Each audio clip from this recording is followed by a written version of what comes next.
S ವೀಕ್ಷಕರೇ, ಮೇಕೆದಾಟುಗೋಸ್ಕರ ರಾಜ್ಯದಾದ್ಯಂತ ಪ್ರೊಟೆಸ್ಟ್ಗಳನ್ನು ಮಾಡಲಾಗ್ತಾ ಇದೆ, ಬಂದ್ ಮಾಡಲಾಗ್ತಾ ಇದೆ. ಬಹುಮುಖ್ಯವಾಗಿ ನಾವು ನೋಡಬಹುದು, ಈಗಲೂ ಕೂಡ ನೀವು ದೃಶ್ಯಗಳನ್ನ ನೋಡ್ತಾ ಇದ್ದೀರಾ. ಬೆಂಗಳೂರಿನ ಟೌನ್ ಹಾಲ್ ಮುಂಭಾಗದಲ್ಲಿ ಸಹಸ್ರಾರು ಸಂಖ್ಯೆಯಲ್ಲಿ ಅಲ್ಲಿ ಸಂಘಟನೆಗಳಾಗಬಹುದು, ಕಾರ್ಯಕರ್ತರು ಸೇರಿ ಒಂದು ಬಂದ್ ಅನ್ನ ಆಚರಣೆ ಮಾಡ್ತಾ ಇರುವಂತದ್ದು ನಾವು ನೋಡ್ತಾ ಇದೀವಿ. ಪನ್ನೀರ್ ಸೆಲ್ವಂ ಅವರ ಭಾವಚಿತ್ರಕ್ಕೆ ಇಟ್ಕೊಂಡು ಅವರು ಏನು ಒಂದು ಅಣಕನ್ನ ಮಾಡ್ತಾ ಇರುವಂತದ್ದು, ಅವರ ಭಾವಚಿತ್ರವನ್ನ ಪ್ರದರ್ಶನ ಮಾಡ್ತಾ ಅವರು ಮಾಡಿರುವಂತಹ ಕೆಲಸಗಳನ್ನ ಜನರಿಗೆ ಮುಟ್ಟಿಸ್ತಾ ಇದ್ದಾರೆ ಅಂದ್ರೆ ತಪ್ಪಾಗ್ಲಿಕ್ಕಿಲ್ಲ.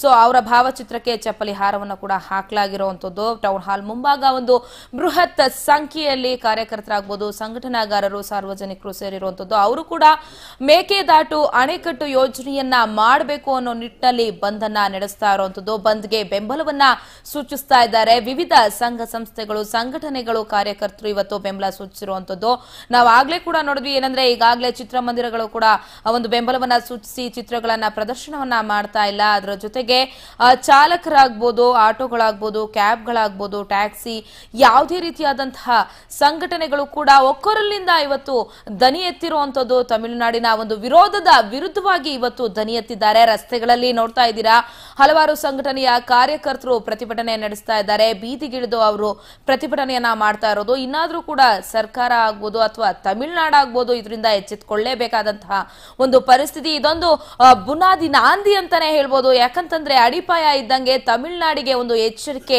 ಗಂಟೆಯನ್ನ ರವಾನಿಸಲಿಕ್ಕೆ ಇವತ್ತಿನ ಬಂದ್ ಸಹಕಾರ ಆಗತ್ತೆ ಅಂದ್ರೆ ತಪ್ಪಾಗ್ಲಿಕ್ಕಿಲ್ಲ. ಇದೊಂದು ಎಚ್ಚರಿಕೆ ಗಂಟೆಯಾಗಿ ಪರಿಣಮಿಸಲೇಬೇಕಾಗಿದೆ ತಮಿಳುನಾಡಿಗೆ. ಕರ್ನಾಟಕದಲ್ಲೂ ಕೂಡ ಒಗ್ಗಟ್ಟಿನಿಂದ ಮೇಕೆದಾಟಿಗಾಗಿ ಹೋರಾಟವನ್ನ ನಡೆಸಲಾಗುತ್ತೆ. ಏನೇ ಆದ್ರೂ ಕೂಡ ಮೇಕೆದಾಟನ್ನ ನಾವು ಬಿಟ್ಕೊಡಲ್ಲ, ಅಣೆಕಟ್ಟನ್ನ ಕಟ್ಟೇ ತೀರ್ತೀವಿ ಅನ್ನುವಂಥದ್ದು ಇಲ್ಲಿನ ಸಂಘಟನೆಗಳ ವಾದ.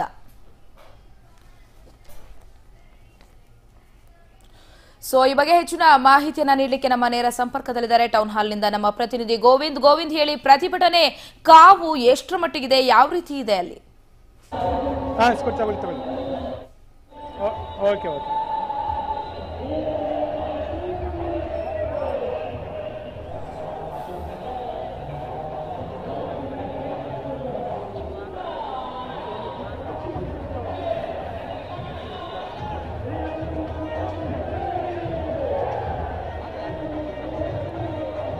ಚಲಿನಿ, ಈ ಒಂದು ಕರ್ನಾಟಕ ಬಂದ್ಗೆ ಈಗಾಗಲೇ 700ಕ್ಕೂ ಹೆಚ್ಚು ವಿವಿಧ ಸಂಘಟನೆಗಳು ಬೆಂಬಲ ನೀಡಿದೆ. ಇನ್ನೇನು ಕೆಲವೇ ಕ್ಷಣಗಳಲ್ಲಿ ಟೌನ್ ಹಾಲ್ನಿಂದ ಫ್ರೀಡಂ ಪಾರ್ಕ್ ವರೆಗೂ ಒಂದು ಬೃಹತ್ ರ್ಯಾಲಿ ಹಮ್ಮಿಕೊಳ್ಳಲಿದೆ. ಸೊ ಹೀಗಾಗಿ ಎಲ್ಲ ಒಂದು ಏನು ಬೆಂಬಲ ಕೊಟ್ಟಿರುವಂಥ ಕರ್ನಾಟಕ ಬಂದ್ಗೆ ಈ ಎಲ್ಲ ಸಂಘಟನೆಗಳು ಈಗಾಗಲೇ ಸ್ಥಳಕ್ಕೆ ಬಂದಿದ್ದಾರೆ. ಕರುಣಾನಿಧಿ, ಮಾಜಿ ಸಿಎಂ ಆಗಿರುವಂಥ ಕರುಣಾನಿಧಿ, ಹಾಗೆ ಈಗಿನ ಪ್ರಸ್ತುತವಾಗಿರೋ ಸಿಎಂ ಆಗಿರುವಂಥ ಪನ್ನೀರ್ ಸೆಲ್ವಂ ವಿರುದ್ಧ ಘೋಷಣೆ ಕೂಗುತ್ತಾ ಯಾವುದೇ ಕಾರಣಕ್ಕೂ ನಿಮಗೆ ಈ ಒಂದು ಏನು ಕೇಂದ್ರ ಸರ್ಕಾರ ಮಧ್ಯಪ್ರವೇಶ ಮಾಡಬೇಕು ಅಂತ ಹೇಳ್ತಾರೆ. ಸೊ ಈಗ ಈ ಕರ್ನಾಟಕ ಈ ಒಂದು ಮೇಕೆದಾಟು ಯೋಜನೆನ ಕಟ್ಟೆ ಎತ್ತಿರ್ತೀವಿ ಅಂತ ಪಣ ತೊಟ್ಟಿದ್ದಾರೆ. ಸೊ ಹೀಗಾಗಿ ಸಾಕಷ್ಟು ಸಂಖ್ಯೆಯಲ್ಲಿ ಕನ್ನಡಿಗರು ಈಗಾಗಲೇ ಬಂದಿರುವಂಥ ದೃಶ್ಯದ ಸಾವು ಕೂಡ ನೋಡ್ತಿರ್ಬೋದು. ಇವರು ಒಂದೇ ಘೋಷಣೆ ಒಂದೇ ಏನಕ್ಕೆ ಇನ್ನೇನು 30 ದಿನದಲ್ಲಿ ಸಿಎಂ ಒಂದು ಮನವಿ ಪತ್ರ ಸಲ್ಲಿಸ್ತೀವಿ, ಇದಾದ ಬಳಿಕ ಮೇಕೆದಾಟು ಯೋಜನೆಗೆ ಒಂದು ಶಂಕುಸ್ಥಾಪನೆ ನೆರವೇರಿಸಬೇಕು. ಸೊ ಅಲ್ಲಿವರೆಗೂ ನಾವು ನಿರಂತರವಾಗಿ ಹೋರಾಟ ಮಾಡ್ತೀವಿ ಅಂತ ಒಂದು ಪಟ್ಟಿರ್ತಿದ್ರೆ. ತಮಿಳುನಾಡು ಒಂದು ಕಾವೇರಿ ವಿಚಾರದಲ್ಲಿ ತಮಿಳುನಾಡು ಪದೇ ಖ್ಯಾತಿ ತೆಗಿತಾನೆ ಇದೆ. ಸೊ ಈಗ ಈ ಕಾವೇರಿ ವಿಚಾರದಲ್ಲಿ ನಾವು ಯಾವತ್ತೂ ಕೂಡ ಒಂದಾಗೋದಿಲ್ಲ. ತಮಿಳುನಾಡು ರಾಜ್ಯ ಸರ್ಕಾರದ ಒಂದು ಬೀದಿಗಿಳಿದು ಹೋರಾಟ ಮಾಡ್ತಾ ಇದ್ವಿ. ಕಳೆದ ತಿಂಗಳಷ್ಟೇ ತಮಿಳು ರಾಜ್ಯ ಸರ್ಕಾರ ಕೂಡ ಬಂದ್ ಮಾಡಿ ಒಂದು ರಾಜ್ಯ ಸರ್ಕಾರ ಒಂದು ಎಚ್ಚರಿಕೆ ಕೂಡ ಕೊಟ್ಟಿತ್ತು. ಸೊ ಹೀಗಾಗಿ ಇವತ್ತು ಕರ್ನಾಟಕ ಬಂದ್ಗೆ ಕನ್ನಡ ವಾಟಾಳ್ ಪಕ್ಷದ ನಾಯಕರಾಗಿದ್ದ ವಾಟಾಳ್ ನೇತೃತ್ವದಲ್ಲಿ ಇವತ್ತು ಬಂದ್ಗೆ ಕರೆ ಕೊಟ್ಟಿದ್ದಾರೆ. ಸೊ ಹೀಗಾಗಿ ಎಲ್ಲ ಒಂದು ಸಂಘಟನೆಗಳಿಂದ ವ್ಯಾಪಕ ಬೆಂಬಲ ಸಿಕ್ಕಿರೋದ್ರಿಂದ ಬಹುತೇಕ ಈ ಒಂದು ಬಂದ್ ಯಶಸ್ವಿಯಾಗಿದೆ. ಸುಮಾರು ಸಂಘಟನೆಗಳು ಈ ಒಂದು ಬಂದ್ಗೆ ಕೈ ಜೋಡಿಸಿದೆ. ಪ್ರಮುಖವಾಗಿ ಹೋಟೆಲ್ ಮಾಲೀಕರ ಸಂಘ ಇರ್ಬೋದು, ಆಟೋ ಮಾಲೀಕರ ಸಂಘ ಇರ್ಬೋದು, KSRTC BMTC ಸಂಘ ಇರ್ಬೋದು, ವಕೀಲರ ಸಂಘ ಇರ್ಬೋದು, ಪೆಟ್ರೋಲ್ ಮಾಲೀಕರ ಸಂಘ ಇರ್ಬೋದು. ಸೊ ಈಗ ಒಟ್ಟು 700ಕ್ಕೂ ಹೆಚ್ಚು ಸಂಘಟನೆಗಳು ಈ ಒಂದು ಬಂದ್ಗೆ ಬೆಂಬಲ ಕೊಟ್ಟಿದೆ. ಹೀಗಾಗಿ ಈ ಬಂದ್ ಬಹುತೇಕ ಯಶಸ್ವಿಯಾಗಿರೋದು ಉಂಟು. ಇನ್ನೇನು ಕೆಲವೇ ಕ್ಷಣಗಳಲ್ಲಿ ಈ ಒಂದು ಬೃಹತ್ ರ್ಯಾಲಿ ಇಲ್ಲಿಂದ ಫ್ರೀಡಂ ಪಾರ್ಕ್ ತಲುಪಲಿದೆ. ಬನ್ನಿ, ಇಲ್ಲಿ ನಾಯಕರು ಬಂದಿದ್ದಾರೆ, ಅವ್ರನ್ನೇ ಮಾತಾಡ್ತಾನೆ. ಸರ್ ಹೇಳಿ ಸರ್, ಏನು ಯಾವಾಗ ಹೊಡ್ತೀರಾ?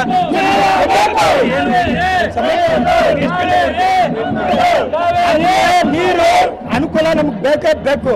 ಯಾವುದೇ ಕಾರಣಕ್ಕೂ ನಾವು ಕಟ್ಟಿಸ್ತೀವಿ. ನಮ್ಮ ರಾಜ್ಯದಲ್ಲಿ ಅಣೆಕಟ್ಟನ್ನ ಯಾರೇ ಬರಲಿ ಅಣೆಕಟ್ಟು ನಿರ್ಮಾಣ ಆಗುತ್ತೆ ಅಷ್ಟೇ. ನಮ್ಮ ಉದ್ದೇಶ ಅಣೆಕಟ್ಟು ಕಟ್ಟಬೇಕು.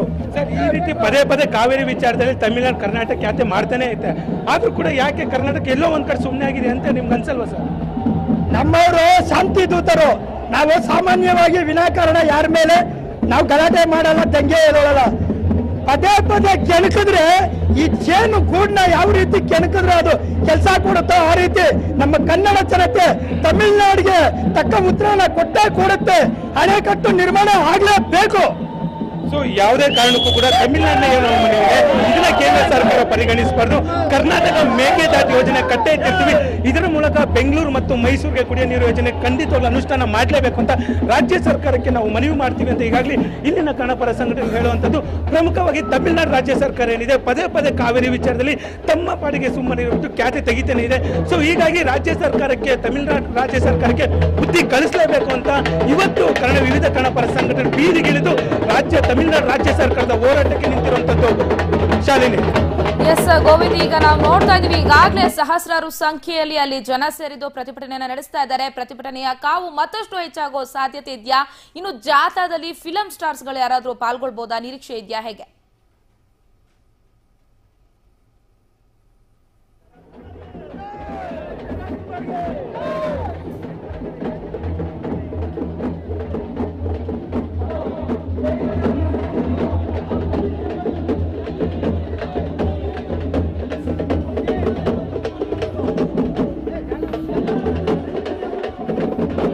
ಶಾಲಿನಿ, ಪ್ರಮುಖವಾಗಿ ಈಗಾಗಲೇ ಚಿತ್ರನಟರು ಈಗಾಗಲೇ ಪ್ರೇಮ್ ಮತ್ತು ಶಿವರಾಜ್ ಕುಮಾರ್ ಇರ್ಬೋದು, ಪುನೀತ್ ರಾಜ್ಕುಮಾರ್ ಇರ್ಬೋದು, ಸುದೀಪ್ ಇರ್ಬೋದು ಮತ್ತು ಚಿತ್ರನಟಿಯರಾದ ಶ್ರುತಿ ಇರ್ಬೋದು, ಜೈಮಾಲ ಇರ್ಬೋದು, ಹೀಗೆ ಸಾಕಷ್ಟು ಒಂದು ಚಿತ್ರನಟರು ಈಗಾಗಲೇ ಈ ಒಂದು ಬಂದ್ಗೆ ನಾವು ಸಂಪೂರ್ಣವಾಗಿ ಬೆಂಬಲ ಕೊಡ್ತೀವಿ ಅಂತ ಹೇಳಿದ್ದಾರೆ.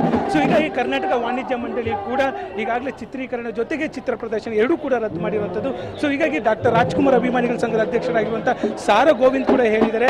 ಸೊ ಯಾರು ಬೆಂಬಲ ಕೊಟ್ಟಿರೋ ಅವ್ರು ಖಂಡಿತವಾಗ್ಲೂ ಕಾವೇರಿ ವಿಚಾರದಲ್ಲಿ ಯಾವುದೇ ಕೂಡ ರಾಜಕೀಯ ಇಲ್ಲ. ಸೊ ಹೀಗಾಗಿ ಕಾವೇರಿ ವಿಚಾರದಲ್ಲಿ ಯಾವ ಚಿತ್ರೋದ್ಯಮಕ್ಕೂ ಕೂಡ ರಾಜಕೀಯ ಮಾಡೋದಿಲ್ಲ. ಹಾಗಾಗಿ ಸಂಪೂರ್ಣವಾಗಿ ಎಲ್ಲ ಚಿತ್ರನಟರು ಬೆಂಬಲ ಕೊಡ್ತಿದ್ದಾರೆ. ಸೊ ಹೀಗಾಗಿ ಕನ್ನಡ ಪರ ಸಂಘಟನೆಗಳು ಕೂಡ ಈ ಒಂದು ಬೆಂಬಲ ಕೊಟ್ಟಿರುವಂಥದ್ದು. ಬಹುತೇಕ ಈ ಒಂದು ಬಂದ್ ಯಶಸ್ವಿಯಾಗಿದೆ. ಜನಸಾಮಾನ್ಯರು ಕೆಲವು ಕಡೆ ಒಂದು ಏನು ಸಾಕಷ್ಟು ಸಮಸ್ಯೆ ಆಗಿದ್ರು ಕೂಡ ಇವತ್ತು ಒಂದು ದಿನದ ಮಟ್ಟಿಗೆ ನೀವು ಸಹಿಸಿಕೊಳ್ಳಲೇಬೇಕು. ಯಾಕಂದ್ರೆ ಕಾವೇರಿ ನಮ್ಮದು, ನಮ್ಮ ನೆಲದಲ್ಲಿ ನಾವು ಯೋಜನೆ ಕಟ್ಟೋದಕ್ಕೆ ತಮಿಳುನಾಡು ರಾಜ್ಯ ಸರ್ಕಾರದ ಅನುಮತಿ ಆಗಬೇಕು ಅಂತ ಈ ಒಂದು ಹೋರಾಟ ಇಟ್ಕೊಂಡು ಇವತ್ತು ಕನ್ನಡಿಗರು ಬೀದಿಗಿಳಿದು ತಮಿಳುನಾಡು ರಾಜ್ಯ ಸರ್ಕಾರದ ಪ್ರತಿಭಟನೆ ಮಾಡುವಂಥದ್ದು. ಶಾಲಿನಿ.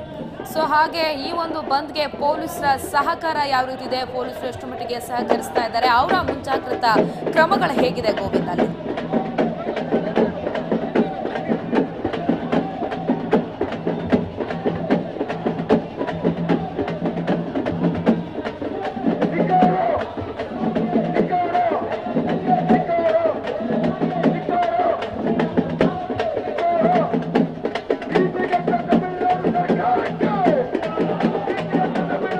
ಶಾಲಿನಿ, ಪ್ರಮುಖವಾಗಿ ರಾಜ್ಯ ಸರ್ಕಾರ ಉದ್ದೇಶಿತ ಮೇಕೆದಾಟು ಯೋಜನೆಗೆ ರಾಜ್ಯ ಸರ್ಕಾರ ಕೂಡ ಈಗಾಗಲೇ ಎಲ್ಲ ರೀತಿಯ ಒಂದು ಸಿದ್ಧತೆ ಕೂಡ ಮಾಡಿಕೊಂಡಿದೆ.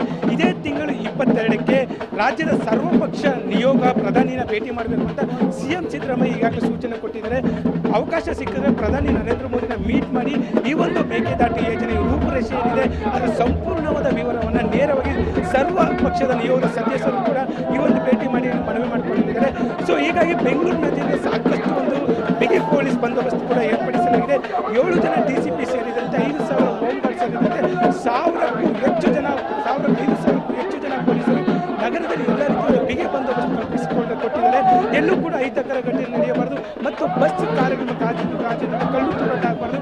ಸೊ ಹೀಗಾಗಿ ಎಲ್ಲ ಕಡೆ ಒಂದು ಬಿಗಿ ಪೊಲೀಸ್ ಬಂದೋಬಸ್ತನ್ನು ಏರ್ಪಡಿಸಿರುವಂಥದ್ದು. ಈಗಾಗಲೇ ಹೆಚ್ಚುವರಿ ಪೊಲೀಸ್ ಆಯುಕ್ತ ಅಲೋಕ್ ಕುಮಾರ್ ಕೂಡ ನಗರದ ಎಲ್ಲೆಡೆ ಸಂಚಾರ ಮಾಡಿ ಎಲ್ಲೆಲ್ಲ ಅಹಿತಕರ ಘಟನೆ ನಡೀತಿದೆ ಮತ್ತು ಎಲ್ಲಿ ಯಾವ ರೀತಿ ಒಂದು ಬಿಗಿ ಪೊಲೀಸ್ ಬಂದೋಬಸ್ತ್ ಕಲ್ಪಿಸಿದೆ ಅನ್ನೋ ಎಲ್ಲ ಒಂದು ಚಿತ್ರವನ್ನು ನೇರವಾಗಿ ನೋಡುವಂಥದ್ದು.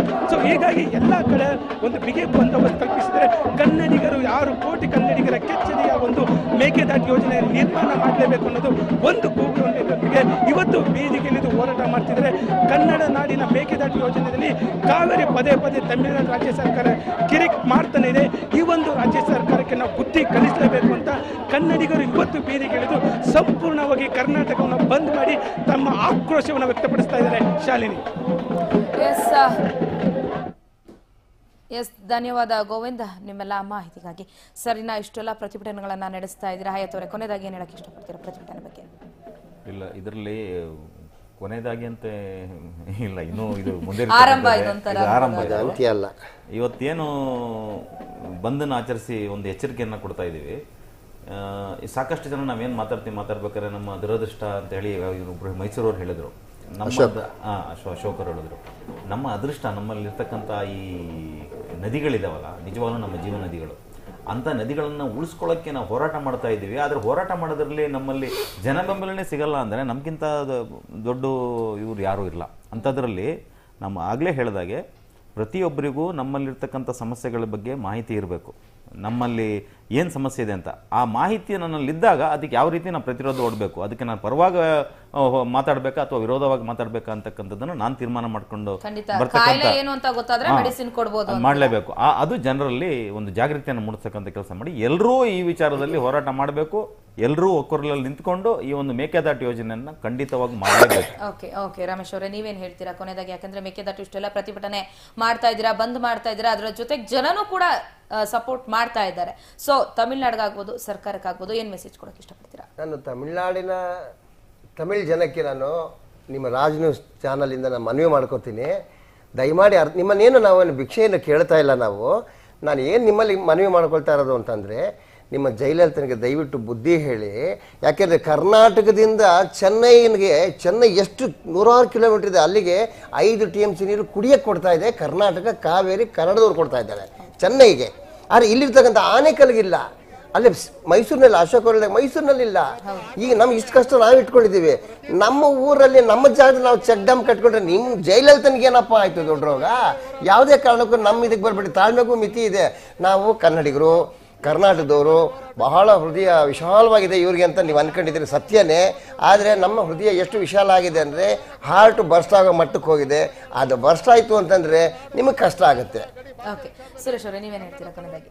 ಮೇಕೆದಾಟು ವಿಚಾರವಾಗಿ ಸ್ನೇಹಿತರು ಹೇಳೋದು ವಿಚಾರ ಬಿಟ್ಟು ಬೇರೆ ಹೇಳೋದಾದರೆ ಸರ್ಕಾರಕ್ಕೆ ನೇರವಾಗಿ ಹೇಳೋದು ವಿಚಾರ ಮೇಡಮ್, ಓಲೈಕೆ ರಾಜಕೀಯ ದಯವಿಟ್ಟು ಬಿಡಿ. ಕನ್ನಡಿಗರ ಬೆಂಗಳೂರಿನ ಕನ್ನಡಿಗರಿಂದ ಕಿತ್ಕೊಳ್ಳೋಂಥ ಕೆಲಸ ಮಾಡ್ತಾ ಇದ್ದೀರಾ ನೀವು. ಹಿಂದೆ 5-6 ವರ್ಷಗಳಿಂದ 7 ವರ್ಷ ತಿರುವಳ್ಳೂರು ಪ್ರತಿಮೆ ಬಂದು ನಮ್ಮ ಕನ್ನಡಿಗರ ಹೆಮ್ಮೆಗೆ ಒಂದು ಧಕ್ಕೆ ತರುವಂತ ಅವ್ರು ಕೇಳಿರ್ಲಿಲ್ಲ, ನಾವು ಕೇಳಿರ್ಲಿಲ್ಲ. ಆವಾಗ 3 ಭಾಗ, ಆಗ್ಲೇ 3 ಭಾಗ ಮಾಡ್ಬಿಟ್ರಿ ನೀವು. BBMP ಆಗ್ಲಿ 3 ಭಾಗ, ನೀವು ರಾಜಕೀಯವಾಗಿ 3 ಭಾಗ ಅವಾಗ್ಲೇ ಮಾಡ್ಬಿಟ್ರಿ. ಹಲ್ಸೂರು ಸುತ್ತಮುತ್ತ ಆಗಿನ ಪರಿಸ್ಥಿತಿ ಪ್ರಭಾಕರನ್ ಫೋಟೋ, ವೀರಪ್ಪನ ಫೋಟೋಗಳು ಕೂಡ ನಾವು ನೋಡಿದ್ವಿ. ಧಿಕ್ಕಾರ ಮಾಡಕ್ಕೆ ನಮ್ಮನ್ನ ವಾಟಾಳ, ನಮ್ಮನ್ನ 7 ದಿನ ಹಾಸನದಲ್ಲಿ ನಮ್ಮನ್ನ ಅರೆಸ್ಟ್ ಮಾಡಿದ್ರಿ. ಈಗೇನು ಮಾಡಕ್ ಕೊಟ್ಟಿದ್ದೀರಿ? ಮತ್ತೆ ಕನ್ನಡಿಗರನ್ನ ದೂರ ಮಾಡೋ ವಿಚಾರಕ್ಕೆ 3 ವಿಭಜನೆ ಮಾಡೋದಕ್ಕೆ ಕೊಟ್ಟಿದ್ದೀರಿ. ಕನ್ನಡಿಗ ಅಸ್ತಿತ್ವವನ್ನ ತಾವು ಧಕ್ಕೆ ತರುವಂತ ಪ್ರಯತ್ನ ಮಾಡ್ತಿದ್ದೀರಿ. ದಯಮಾಡಿ ಈ ಧಕ್ಕೆ ಕೊಡಬೇಡಿ. ಕನ್ನಡಿಗರಿಗೆ ಇರೋದು ಕನ್ನಡಿಗರ ಸರ್ಕಾರ, ಕನ್ನಡ ಪ್ರತಿಯೊಂದು ಇದರಲ್ಲೂ ಕನ್ನಡಕ್ಕೆ ತಾವು ಆದ್ಯತೆ ಕೊಡಬೇಕು. ಓಲೈಕೆ ರಾಜಕೀಯ ದೂರ ಇಟ್ಟು ಕನ್ನಡಿಗರಿಗೆ ತಾವು ಕೂಡ ಇಂಥ ಹೋರಾಟಗಳು ತಾವು ನೇರವಾಗಿ ಭಾಗಿಯಾಗೋದ್ರ ಮೂಲಕ ಸಹಕಾರ ಕೊಡಬೇಕು, ನೇರವಾಗಿ ಎಚ್ಚರಿಕೆ ಕೊಡ್ತಾ ಇದ್ದೀವಿ. ಸುರೇಶ್ ಅವರು ಹೇಳಿದಂಗೆ ದಯಮಾಡಿ ಯಾವುದೇ ಕಾರಣಕ್ಕೂ ಬೆಂಗಳೂರು ನಗರನ 3 ಭಾಗ ಮಾಡಿಬಿಟ್ಟಿದ್ದಾರೆ. ಕನ್ನಡ, ತಮಿಳು, ತೆಲುಗು ಈ ಮಟ್ಟದಲ್ಲಿ ಹೋರಾಟಕ್ಕೆ ದಯವಿಟ್ಟು ಅದಕ್ಕೆ ನಾಂದಿ ಹಾಡಕ್ಕೆ ಹೋಗಬೇಡಿ. ನಿಮ್ಮ ಪಕ್ಕದಲ್ಲಿ ಸಿದ್ದರಾಮಯ್ಯನವರೇ ಒಬ್ಬ ಉಪಮುಖ್ಯಮಂತ್ರಿ ಮಾಡ್ಕೊಳ್ಳಿಕ್ಕೆ ನಿಮ್ಮ ಮನಸ್ಸು ಒಪ್ತಾ ಇಲ್ಲ ಅಂದಮೇಲೆ ನಾವು ಬೆಂಗಳೂರಿನ ಜನ, ಕೆಂಪೇಗೌಡರು ಕಟ್ಟಿದ ಬೆಂಗಳೂರು ಯಾವುದೇ ಕಾರಣಕ್ಕೂ 3 ಮೇಯರ್ನ ಒಪ್ಪಕ್ಕೆ ತಯಾರಿಲ್ಲ. ರಾಜ್ಯ ಒಡೆಯ ಕೆಲಸ ಮಾಡಬೇಡಿ. ಕೊನೆಯದಾಗಿ ಸರ್ಕಾರಕ್ಕೆ ಏನ್ ಹೇಳ್ತೀರಿ? ನೋಡಿ, ಕೇಂದ್ರ ಸರ್ಕಾರ ಮೋದಿ ಅವರು ತಮಿಳುನಾಡು ಮೇಲೆ ರಾಜ್ಯಸಭಾ ಮೆಂಬರ್ ಕುಡಿದ್ರು ಮೊಲತಾಯಿ ಧೋರಣೆ ಮಾಡಬೇಡಿ. ಸಿದ್ದರಾಮಯ್ಯನವರೇ ಎಲ್ಲಾರನ್ನು ಕಟ್ಕೊಂಡು ಹೋಗಿ ಏನ್ ಪ್ರಜಾತಂತ್ರೊಳ್ಳಿ ಕನ್ನಡಿಗರಿಗೆ ಅನ್ಯಾಯ ಮಾಡಿದ್ರೆ ನಾಳೆ ಮುಂದೆ ನೀವು ಅಧಿಕಾರಕ್ಕೆ ಸ್ಥಿತಿ ಇದೆ.